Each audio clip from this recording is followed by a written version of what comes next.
কারবালাতে হোসেন শহীদ নবীজি যাহার নানা, নবীজি যাহার নানা।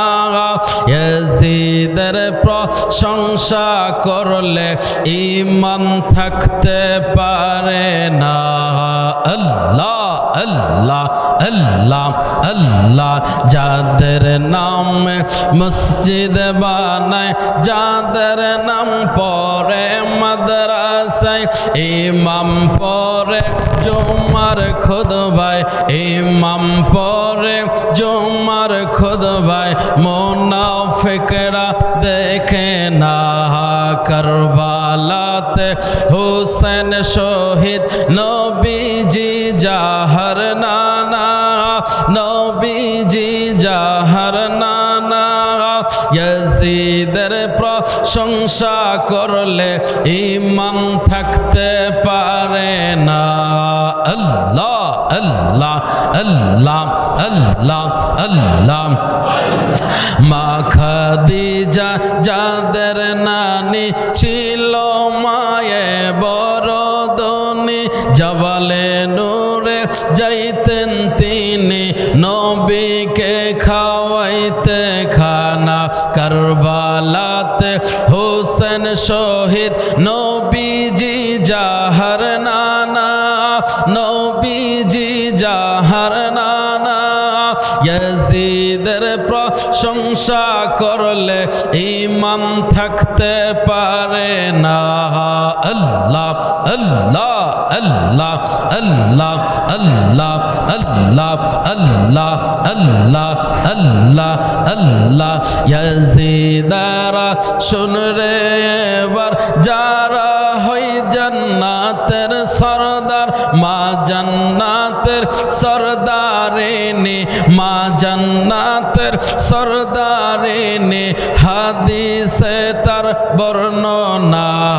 কারবালাতে হোসেন শহীদ নবীজি যাহার নানা, নবীজি যাহার নানা। ইয়াজিদের প্রশংসা করলে ঈমান থাকতে পারে না। আল্লাহ আল্লাহ আল্লাহ আল্লাহ আল্লাহ আল্লাহ। জান্নাতের টিকেট পাই বাবা, মারহাবা মারহাবা। জন্মের স্থান খানায়ে কাবা, জন্মের স্থান খানায়ে কাবা। ইতিহাস পড়ে দেখো না। কারবালাতে হোসেন শহীদ নবীজি যাহার নানা, নবীজি যাহার নানা। ইয়াজিদের প্রশংসা করলে ঈমান থাকতে পারে না। আল্লাহ আল্লাহ আল্লাহ আল্লাহ আল্লাহ আল্লাহ আল্লাহ আল্লাহ আল্লাহ আল্লাহ আল্লাহ। লা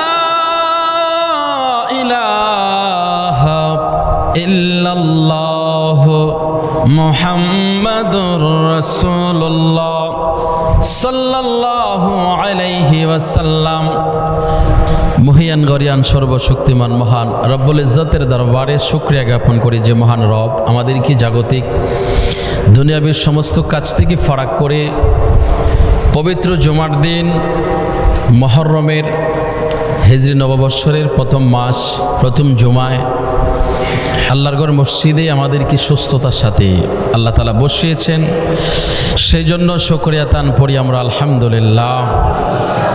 প্রিয় হাজিরিন, এই মাহে মুহররম মাস আশিকে রসুলদের কাছে, বিশেষ করে মোমেনদের কাছে এই মাসটা অত্যন্ত গুরুত্বপূর্ণ এবং খুব ফজিলতপূর্ণ।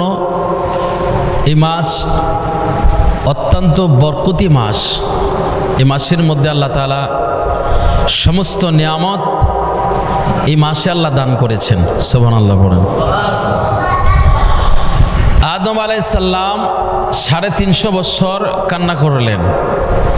350 বছর পর যেই দিন আল্লাহ তাআলা দোয়া কবুল করলেন, সে মাসটা ছিল মুহররমের মাস। তারিখটা ছিল 10 মুহররম। দিনটা ছিল শুক্রবার। সুবহানাল্লাহ। হযরত আইয়ুব আলাইহিস সালাম 18 বছর অসুস্থ ছিলেন, কিরায় সারা শরীর জর্জরিত করে ফেলেছিলেন। যেই দিন তিনি সুস্থ হয়েছিলেন ওই মাসটা ছিল মুহররমের মাস, তারিখটা ছিল 10 মুহররম, দিনটা ছিল শুক্রবার। জোরে বলেন সুবহানাল্লাহ। হযরত ইউনূস আলাইহিস সালাম যাকে মাছে খেয়ে ফেলেছিলেন, ওই মাছটাকে আরেকটা মাছে খেয়ে ফেলেছে। 40 দিন সমুদ্রের নিচে ছিলেন। 40 দিন পর আমার আল্লাহ তাআলা আবার জীবিত ওনাকে পৃথিবীতে ব্যাক করে দিলেন। যে মাসে দিয়েছিলেন ওই মাসটা মুহররমের মাস ছিল, তারিখটা ছিল 10 মুহররম, দিনটা ছিল শুক্রবার। জোরে বলেন সুবহানাল্লাহ। সমস্ত বরকতি ঘটনা আল্লাহ তাআলা এই মাহে মুহররম ঘিরে ঘটেছে। সর্বশেষ যে ঘটনা সেটা হচ্ছে নবীজির নওয়াসা, নবীজির কলিজার টুকরা ইমামে হুসেন রাদিয়াল্লাহু তাআলা আনহুর শাহাদাত এই মাসের 10 তারিখে হয়েছে, যার মাধ্যমে আল্লাহ তাআলা ইমামে হুসেন রাদিয়াল্লাহু তাআলা আনহুর প্রতিটা রক্তের ফোঁটার বিনিময়ে আমার আল্লাহ কোটি কোটি উম্মতকে আল্লাহ তাআলা নাজাত দিবেন। জোরে বলেন সুবহানাল্লাহ। আল্লাহ কোরআনে বলেন, বিসমিল্লাহির রহমানির রহিম।